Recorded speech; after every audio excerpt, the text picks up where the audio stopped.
nakalipas na taon, dumami ang bilang ng mga Pilipinong nagkakasakit ng diabetes. Kaya ngayong papalapit ang Pasko, muling paalala ng mga doktor, maghinay-hinay lang po sa mga handaan. May report si Tina Panganiban Perez.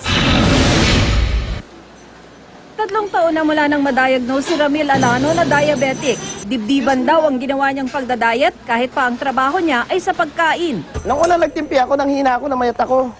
Sobrang payat. Hindi ako nakain. Sabi ko, bakit ba ganun? Lalo ako nanghihina. Ginawa ko, kumain ako na kumain. Kasi yung pisa ko ganun, nagjeta, mas daon nang namatay sa akin eh. Sarap na sarap siya sa ice cream, pati na sa tsokolate, beer, kanin at maraming iba pa. Bumabawi na lang daw siya sa gamot at ehersisyo. Makilos nga ang katawan ko, matrabaho, makilos. Galaw ng galaw, pinapawisan lagi. Pero ayon sa isang eksperto, delikado ang ginagawa ni Ramil. Hindi siya talagang tama. Kinakailangan i-manage ang blood sugar sa pamagitan ng tamang diet, yung pagkain, exercise, and of course, medications. Yung patient na yun should be managed by a doctor also. Ang diabetes ay sinasabing lifestyle disease. Sa pinakahuling pag-aaral ng Philippine Society of Endocrinology and Metabolism, lumalabas na dumarami ang mga Pilipinong nagkakadiabetes at pinangangambahang madaragdagan pa sila. Ang pagkakaroon ng ganitong sakit sa pamilya ay sinasabing non-modifiable factor. Ibig sabihin, wala nang magagawa tungkol dito.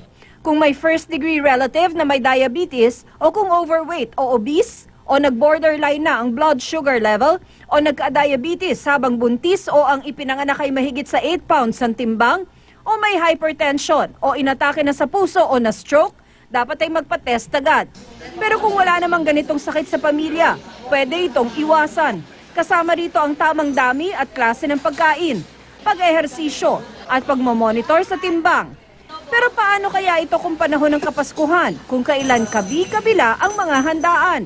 Sa halos lahat ng hapagkainan, bumabaha ng hamon, kanin, dessert, at marami pang iba. You just have to make sure na makokontrol mo yung dami ng kakainin mo. Ina-advise also to huwag kang pupunta doon sa mga party nang nagugutom ka. If you have the choices, like pwede mo naman palitan yung cakes na nakakapagpataas ng blood sugar or yung mga pies with fresh fruit, that would be a better choice. Mas mainam daw kung mas madalas kakain ng paunti-unti lang. Uminom din ng maraming tubig. Kung pwede, mas marami kesa 8 baso.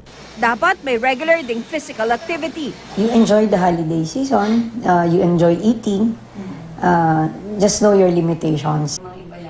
Tina Panganiban Perez, GMA News.